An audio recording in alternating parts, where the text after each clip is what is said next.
وبركاته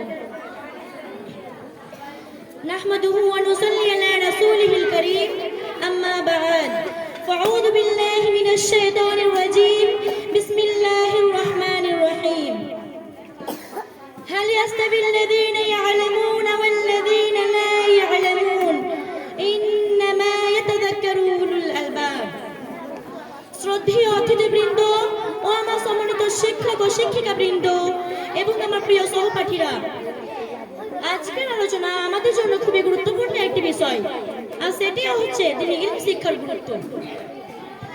মানুষের উপর প্রথম ফরজ জ্ঞান, কোরআনের প্রথম অবতীর্ণ আদেশ পড়ো, দ্বিতীয় ফরজ আমল, তৃতীয় ফরজ তাবলীগ বা প্রচার, চতুর্থ ফরজ এসব কর্মের প্রতি ধৈর্য।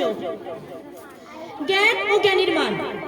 মহানবী সাল্লাল্লাহু আলাইহি ওয়াসাল্লাম বলেছেন, জ্ঞান শিক্ষা করা প্রত্যেক মুসলিমের জন্য ফরজ।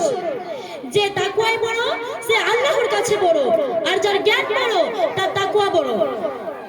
মহান আল্লাহ তাআলা জ্ঞানীদের মর্যাদা বৃদ্ধি করেন। এই শিক্ষার শিক্ষিতরা নবীদের ওয়ারিস।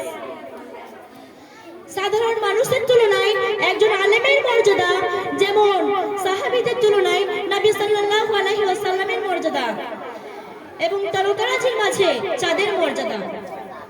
শিক্ষা ছাড়া কেউই জ্ঞান, সম্মান ও নিপুণতা লাভ করতে পারে না। জ্ঞানেই আনন্দ, নির্জনতার সাথী, জীবনের বন্ধু। যার জ্ঞান নাই তার শক্তি ও সাহস বলতে কিচ্ছু নাই।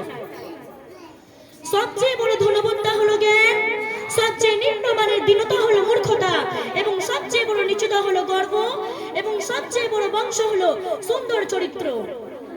জ্ঞানের যত জ্ঞান বাড়ে তার তত বিনয় বাড়ে। বান্দার পক্ষে আল্লাহর সর্বোত্তম দান হচ্ছে জ্ঞান। ধনের চেয়ে জ্ঞান উত্তম, কারণ ধনকে হেফাজত করতে হয়, কিন্তু জ্ঞান মানুষকে হেফাজত করে।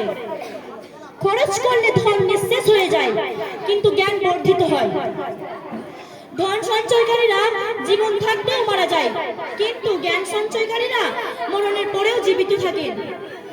যাদের দেহ তো হারিয়ে যায়, কিন্তু তাদের স্মৃতিগুলি থেকে যায় সকলের মনে। বহুমূল্য পরিচ্ছদ রতন ভূষণ, নরের মাহাত্ম্য নারে করিতে বর্ধন। জ্ঞান পরিচ্ছদ আর ধর্ম অলঙ্কার করে মাত্র মানুষের মহত্ব বিস্তার। দ্বীনি আলেমের মর্যাদা কি? জ্ঞানী ও অজ্ঞানীর উদাহরণ।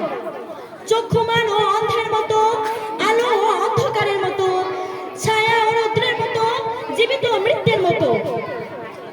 মহান আল্লাহ তাআলা সূরাতুল জুমারের 9 নম্বর আয়াতে বললেন, হাল ইয়াস্তাবিল্লাযীনা ইয়া'লামুনা ওয়াল্লাযীনা লা ইয়া'লামুন ইন্নামা ইয়াতাযাক্কারু উলুল আলবাব। অর্থাৎ যারা জানে এবং যারা জানে না তারা কি সমান? বুদ্ধিমান লোকেরা কেবল উপদেশ গ্রহণ করে থাকে।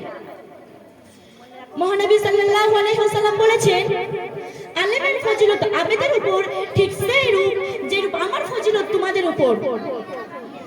তারপর আল্লাহর রাসূল সাল্লাল্লাহু আলাইহি ওয়াসাল্লাম আরো বললেন, নিশ্চয়ই আল্লাহ তার ফেরেশতাবর্গ, আসমান ও জমিনের সকল বাসিন্দা, এমনকি গর্তের মধ্যে থাকা পিঁপড়ে এবং পানির মধ্যে থাকা মাছ পর্যন্ত মানব মণ্ডলীর শিক্ষাগুরুদের জন্য মঙ্গল কামনা ও নেক দোয়া করতে থাকে। সুবহানাল্লাহ। শুনুন, নিঃসন্দেহে দুনিয়া অভিশপ্ত। অভিশপ্ত তার মধ্যে যা কিছু আছে সবই, তবে আল্লাহর জিকির এবং তার সাথে সম্পৃক্ত জিনিস আলেম ও তলবে ইলম নয়। যে ব্যক্তি এমন পথে গমন করে যাতে সে জ্ঞান অর্জন করতে পারে, তার জন্য আল্লাহ তাআলা জান্নাতের পথ সুগম করে দেন। সুবহানাল্লাহ। আর ফেরেশতাবর্গ তলবে ইলমের জন্য তার কাছে প্রসন্ন হয়ে নিজেদের ডানাগুলিকে বিছিয়ে দেন। অবশ্যই আলেম ব্যক্তির জন্য আকাশ ও পৃথিবীর সকল বাসিন্দা, এমনকি গর্তের মধ্যে থাকা পিঁপড়ে এবং পানির মধ্যে থাকা মাছ পর্যন্ত ক্ষমা প্রার্থনা করতে থাকে। আলেমের ফজিলত আবেদের উপর ঠিক সেইরূপ যেরূপ সমগ্র নক্ষত্র পুঞ্জের উপর পূর্ণিমার চাঁদের ফজিলত।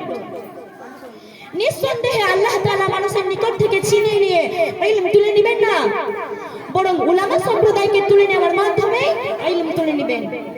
অর্থাৎ আলেম দুনিয়া থেকে শেষ হয়ে যাবে। অবশেষে যখন কোনো আলেম বাকি থাকবে না, তখন জনগণ মূর্খ অনভিজ্ঞ ব্যক্তিদেরকে নেতা বানিয়ে নেবে।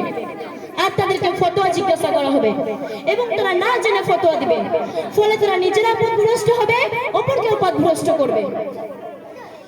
মহানবী সাল্লাল্লাহু আলাইহি ওয়াসাল্লাম বললেন, সেই ব্যক্তি আমাদের দলভুক্ত নয় যে আমাদের বড়দেরকে সম্মান করে না, ছোটদেরকে মায়া করে না এবং আমাদের আলেমদের মর্যাদা রক্ষা করে না। একজন পণ্ডিতকে জিজ্ঞাসা করা হলো, উলামা শ্রেষ্ঠ নাকি ধনী দল? তিনি বললেন, উলামাই শ্রেষ্ঠ। তাকে আবার বলা হলো, তাহলে উলামাদেরকে ধনীদের দরজায় বেশি বেশি আসতে দেখা যায়, অথচ ধনীদেরকে উলামাদের দরজায় ততটা বা মোটেই আসতে দেখা যায় না কেন? তিনি বললেন, উলামারা ধনের কদর জানেন আর ধনীরা জ্ঞানের কদর জানে না, তাই। আব্দুল্লাহ বিন মুবারককে জিজ্ঞাসা করা হলো, আপনি যদি জানতে পারেন যে আজ সন্ধ্যায় আপনার মৃত্যু হবে, তাহলে আপনি কি করবেন? তিনি বললেন, আমার মৃত্যু আসা পর্যন্ত আমি ইলম অনুসন্ধান করব। সুবহানাল্লাহ। কোন আলেম? প্রকৃত আলেম যিনি নিজে ইলম অনুযায়ী আমল করেন, তিনিই হচ্ছে প্রকৃত আলেম। মহান আল্লাহ তাআলা সূরাতুল ফাতিরের 28 নম্বর আয়াতে বললেন, ইন্নামা ইয়াখশাল্লাহা মিন ইবাদিহিল উলামা ইন্নাল্লাহা আজিজুল গফুর। অর্থাৎ আল্লাহর দাসদের মধ্যে জ্ঞানী ব্যক্তিরাই তাকে ভয় করে থাকে, নিশ্চয়ই আল্লাহ তাআলা পরাক্রমশালী, বড় ক্ষমাশীল। মুসলিম নারী ও মায়ের জন্য এই শিক্ষা ফরজ। আমাকে একটা শিক্ষিতা মা দাও, আমি তোমাদেরকে একটা শিক্ষিত জাতি দেব, কারণ মায়ের শিক্ষাই শিশুর ভবিষ্যতের বুনিয়াদ। কোন জ্ঞান শিক্ষা করা ফরজ? কোন শিক্ষিতের জীবনের এক অংশ নয়। একদা এক শিক্ষিত ভদ্রলোক নদী পথে এক মাঝি নৌকা